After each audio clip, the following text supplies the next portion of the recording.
పరివర్తన once again welcome to daily devotions. దేవుని ప్రేమ ఇదిగో. కీర్తనలు 34 ఏప్రిల్ 23కి చెందినటువంటి వాక్య భాగం. దీనికి శీర్షిక ఏమివ్వచ్చు అంటే, ఇతరులు కూడా నీ వలె దేవుని అనుభవించి ఆయన్ను ఆరాధించాలనే ఆతృత నీకున్నదా? మనం దేవుని అనుభవించవచ్చు, దేవుని రక్షణ అనుభవించవచ్చు, ఆయన ఆరాధించవచ్చు ప్రతి ఆదివారం. కానీ ఇతరులు కూడా ఆరాధించాలి అనేటువంటి ఆతృత మనకున్నదా? అయితే ఈ ఈ కామెంట్స్ మనం వినాలి. ఓకే, ప్రార్థన చేసుకుందాం. May the words of my mouth and the meditation of our hearts be acceptable in thy sight, our rock and redeemer. Amen. కీర్తనలు 34 కొన్ని వచనాలు చదువుకుందాం. ఇతరులు కూడా మరి దేవుని ఆరాధించాలి, దేవుని అనుభవించాలి, రక్షణ పొందాలి, వాళ్ళు కూడా ఆరాధించాలి అనేటువంటి వచనాలు కొన్ని చదువుకుందాం. మొదటి 8 వచనాలు చదువుకుని తర్వాత 17, 23 మొదటి 8 వచనాలు, తర్వాత 11, 17, 22 వచనాలు. నేను ఎల్లప్పుడూ యెహోవాను సన్నుతించెదను, నిత్యము ఆయన కీర్తి నా నోట నుండును. యెహోవాను బట్టి నేను అతిశయించుచున్నాను, దీనులు దానిని విని సంతోషించరు. దీనులు దాని విని సంతోషించదు. నాతో కూడా కూడి యెహోవాను గణపరచుడి. నాతో కూడి యెహోవాను గణపరచుడి. మనము ఏకముగా కూడి ఆయన నామమును గొప్ప చేయుదము. ఎంత ఆశ! నేను యెహోవా యొద్ద విచారణ చేయగా ఆయన నాకు ఉత్తరం ఇచ్చెను. నాకు కలిగిన భయములన్నిటిలో నుండి ఆయన నన్ను తప్పించెను. ఆయన సాక్ష్యం ఇస్తున్నాడు. ఏ విధంగా దేవుడు సహాయం చేశాడో ఆపదలో ఉన్నప్పుడు. వారు ఆయన తట్టు చూడగా వారికి వెలుగు కలిగాను, వారి ముఖము ఎన్నడూను లజ్జింపకపోవును.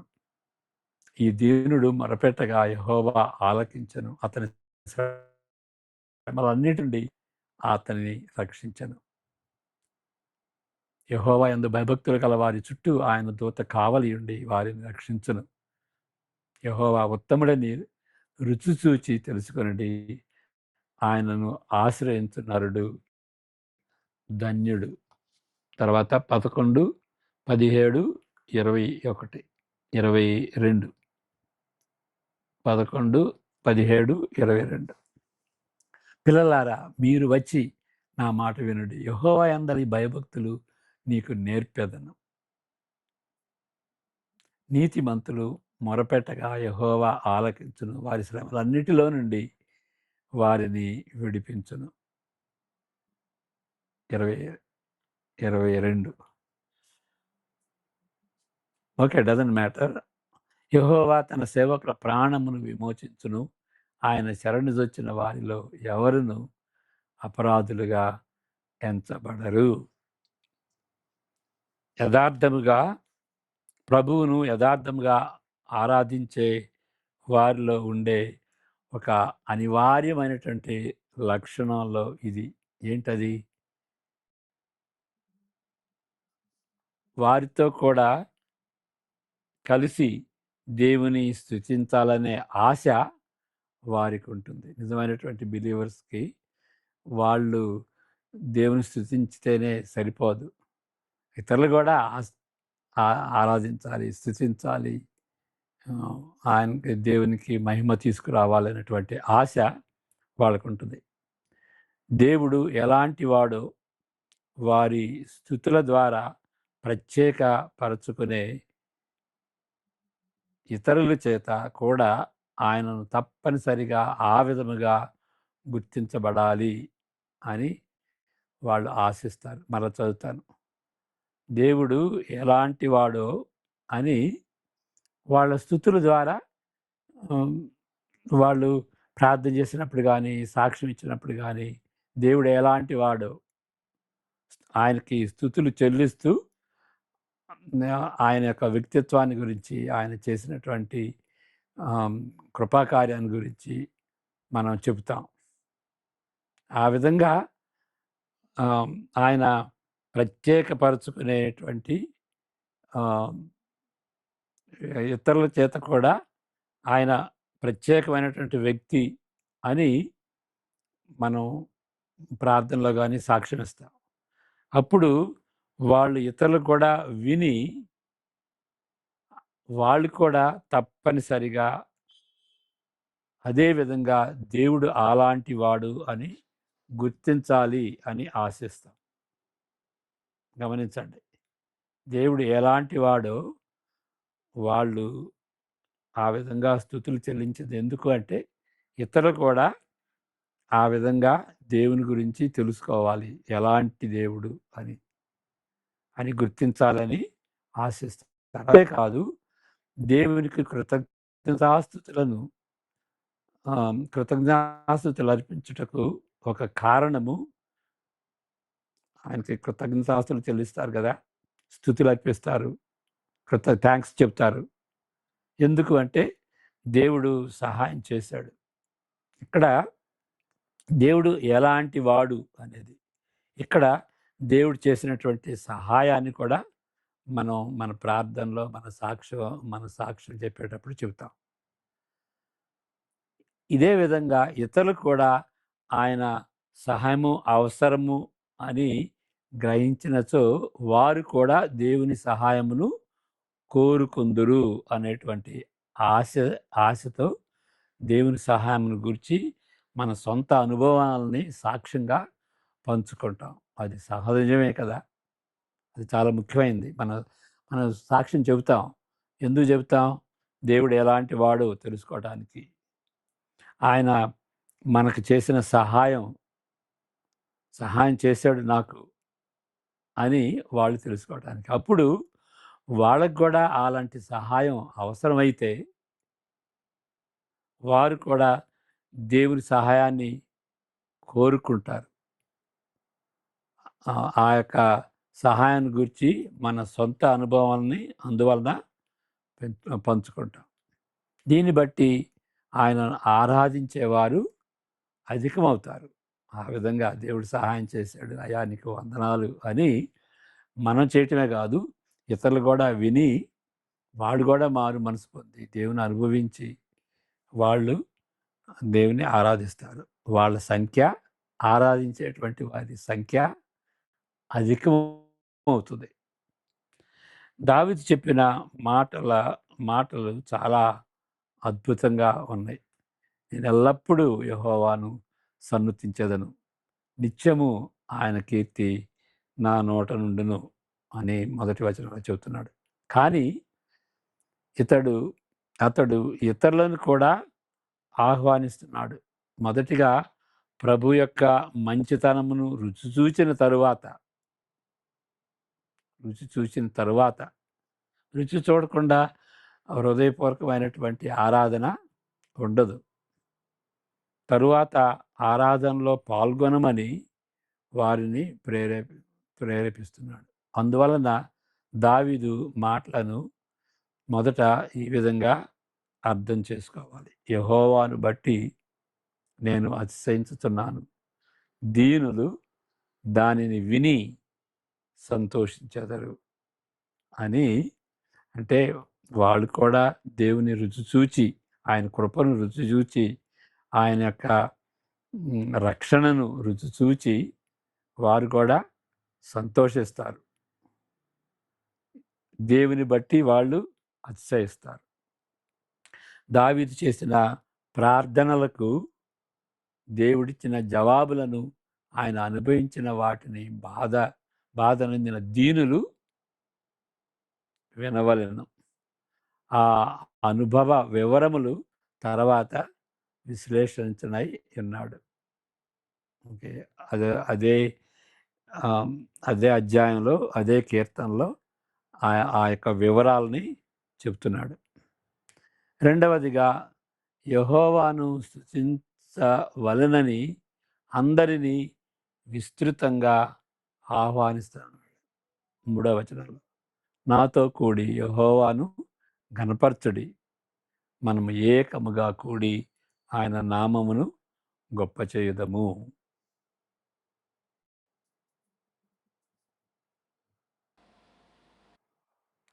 తరువాత వచనములో దావీదు అనుభవించిన దేవుని కృపను గూర్చి ఆయన సాక్ష్యం ఇస్తున్నాడు. 4-7 వరకు. దాని తరువాత భాగంలో ఇదే దేవుని విశ్వసించి అనుసరించుమని దావీదు ఇతరులకు హృదయపూర్వకంగా ఉద్బోధిస్తుంటున్నాడు. మనం 8-14 వరకు చదువుకుందాం. ఇతరులు కూడా హృదయపూర్వకంగా ఆయన అనుసరించండి, ఆయన విశ్వసించండి అని హృదయపూర్వకంగా వాళ్ళకి చెప్తున్నాడు. యెహోవా ఉత్తముడని రుచి చూచి తెలుసుకునడి, ఆయనను ఆశ్రయించు నరుడు ధన్యుడు. 14 వరకు. ఓకే, 9. యెహోవా భక్తులారా, ఆయన యందు భయభక్తులు ఉంచుడి. ఆయన యందు భయభక్తులు ఉంచు వారికి ఏమీయు కొదువ లేదు. సింహపు పిల్లలు లేమి కలవై ఆకలిగొనును. యెహోవాను ఆశ్రయించు వారికి ఏ మేలు కొదువై ఉండదు. పిల్లలారా, మీరు వచ్చి నా మాట వినుడి. యెహోవా యందలి భయభక్తులు మీకు నేర్పెదను. బ్రతుకుకోరు వాడు ఎవడైనా ఉన్నాడా? మేలు నొందుచు అనేక దినములు బ్రతుకగోరు వాడు ఎవడైనా ఉన్నాడా? చెడ్డ మాటలు పలుకకుండా నా నాలుకను, కపటమైన మాటలు పలుకకుండా నీ పెదవులను కాచుకొనుము. కీడు చేయుట మాని మేలు చేయము. సమాధానము వెదకి దాని వెంటాడుము. చదువుతాను దీన్ని. ఈ భాగంలో దేవుని విశ్వసించి ఆయన అనుసరించి అనుసరించమని ఇతరులకు హృదయపూర్వకంగా ఆయన వాళ్ళని ప్రోత్సహిస్తుంటున్నాడు. ఈ కీర్తన మిగిలిన భాగంలో యెహోవా నీతిని బట్టి నీతిమంతుల మొరను ఆలకించునని, అపరాధుల ఎడల వికటం చూపునని వివరిస్తూ దేవుని నీతిని ప్రశంసిస్తుంటున్నాడు. ఆ విధంగా దేవుని గురించి మనం ఏదైతే చెబుతామో వాళ్ళు కూడాను దేవుడు ఎలాంటి వాడు అని గ్రహించలాగున మనం దేవుని ఆరాధిస్తాం, ప్రశంసిస్తాం. 15-22 వరకు చదువుకుందాం. యెహోవా దృష్టి నీతిమంతుల మీదనున్నది. ఆయన చెవులు వారి మొరలకు ఒగ్గి ఉన్నవి. దుష్క్రియలు చేయి వారి జ్ఞాపకమును భూమి మీద నుండి కొట్టివేయుటకై యెహోవా సన్నిధి వారికి విరోధముగానున్నది. నీతిమంతులు మొరపెట్టగా యెహోవా ఆలకించును. వారి శ్రమలన్నిటిలో నుండి వారిని విడిపించును. విరిగిన హృదయం గల వారికి యెహోవా ఆసన్నుడు. నలిగిన మనసు గల వారిని ఆయన రక్షించును. నీతిమంతునికి కలుగు ఆపదలు అనేకములు, వాటన్నిటిలో నుండి యెహోవా వానిని విడిపించును. ఆయన వాని ఎముకలన్నిటినీ కాపాడును. వాటిలో ఒక్కటి అయినను విరిగిపోదు. చెడుతనము భక్తిహీనులను సంహరించును. నీతిమంతుని ద్వేషించువారు అపరాధులుగా ఎంచబడుదురు. లాస్ట్ 22వ వచనం. యెహోవా తన సేవకుల ప్రాణమును విమోచించును. ఆయన శరణుజొచ్చిన వారిలో ఎవరును అపరాధులుగా ఎంచబడరు. ఇక్కడ ఏంటి మనం గ్రహించాల్సింది? ఆయన యొక్క నీతిని బట్టి నీతిమంతుల మొరను ఆలకిస్తాడు. ఆయన నీతిని బట్టి నీతిమంతుల మొరను ఆలకిస్తాడు. అపరాధుల ఎడల ఆయన వికటము చూపించుతాడు. దాని మీద పాట కూడా ఉన్నది కదా. అతని శ్రమలన్నిటిలో నుండి అతని రక్షించను అని దేవుని గూర్చి దావీదు నొక్కి చెబుతున్నాడు 6వ వచనంలో. అది జరిగిన వాస్తవమే. ఎందుకంటే ప్రతి విషయంలో ఆయనకి దేవుడు సహాయం చేసి ఆయన రక్షించాడు. ఆపదల్లో శ్రమల్లో ఆయన రక్షించాడు. అది జరిగిన వాస్తవం. ఆయన కనిపించినా కనిపించకపోయినా కానీ దేవుడు కనిపించవచ్చు, కనిపించకపోవచ్చు, అయినా కానీ దేవుడు చేశాడు అని ఆయన ఒప్పుకుంటున్నాడు. యెహోవా యందు భయభక్తులు గల వారు చుట్టూ ఆయన దూత కావలి ఉండి రక్షించును అని సాక్ష్యం ఇస్తున్నాడు. కానీ మనము అనుభవించే శ్రమలతో పాటు కొన్నిసార్లు మనలను ఎక్కువగా లేకపోతే తక్కువ, ఎక్కువే కానీ తక్కువ మాత్రం కాదు, వేధించే వాటిని బట్టి భయము కలిగి ఉంటాం, భయం కలిగి ఉంటాం. శ్రమలను బట్టి మనం భయపడతాం. ఆ భయమును బట్టి మన దృక్పథంను కోల్పోతాం. ఆ భయాన్ని బట్టి దేవుడు సహాయం చేయగలడా అనే దాన్ని మనం మర్చిపోతాం. ఆ యొక్క దేవుని ఎడల నమ్మకత్వాన్ని మనం సందేహిస్తాం. నమ్మకత్వమును సందేహిస్తాం. మనకు ఈ పోరాటం ఎందుకని ఆయనను ప్రశ్నిస్తాం. ఎందుకయ్యా నాకు ఈ బాధలు అని ఆయన ప్రశ్నిస్తాం. కలవరమును, ద్వేషమును, పిరికితనమును, మూర్ఖత్వమును, భయం ఏం చేస్తుంది అంటే భయం కలవరపరుచుద్ది. మరి ద్వేషాన్ని, పిరికితనాన్ని, మూర్ఖత్వాన్ని అది పురికొల్పుద్ది. కానీ దావీదు యొక్క సాక్ష్యం చాలా ప్రోత్సాహకరంగా ఉంటుంది. నేను యెహోవా యొద్ద విచారణ చేయగా ఆయన నాకు ఉత్తరమిచ్చెను. నాకు కలిగిన భయములన్నిటిలో నుండి ఆయన నన్ను తప్పించెను. భయములని అనగా అతని సొంత మానసిక భయములు కానీ లేదా అతను భయపెట్టే పరిస్థితులను కూడా అర్థం చేసుకున్నట్లో తప్పేమీ లేదు. అంటే మానసికంగా ఆయన భయపడవచ్చు, లేకపోతే పరిస్థితులను బట్టి ఆయన ఇది సబ్జెక్టివ్, ఇది ఆబ్జెక్టివ్.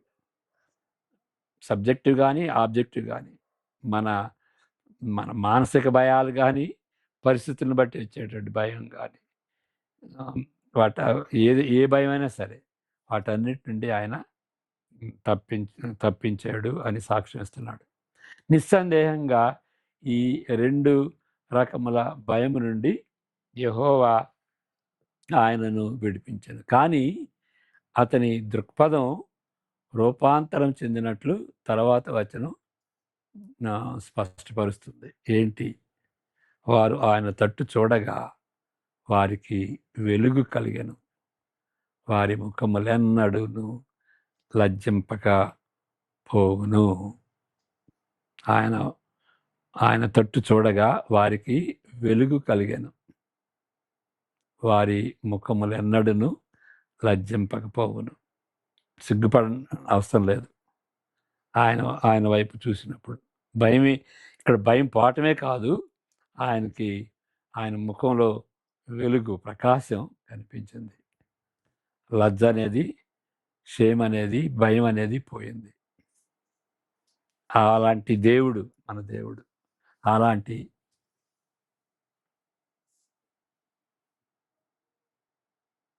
కాబట్టి మనం గ్రహించాల్సింది ఏంటంటే మనం ఇతరులు కూడా మనం ఆరాధించినటువంటి రీతిగా మనం ప్రార్థన చేయాలి, మనం ఆశించాలి, మనం ప్రార్థన చేసుకోవాలి. ఆ విధంగా ఆ విషయం దాన్ని బట్టి మన సాక్ష్యం ఇవ్వాలి. మన సాక్ష్యంలో ఏముంటుందంటే దేవుడు ఎలాంటి వాడు అనేదాన్ని హైలైట్ చేయాలి. ఆయన చేసినటువంటి సహాయం ఏంటి దాన్ని హైలైట్ చేయాలి.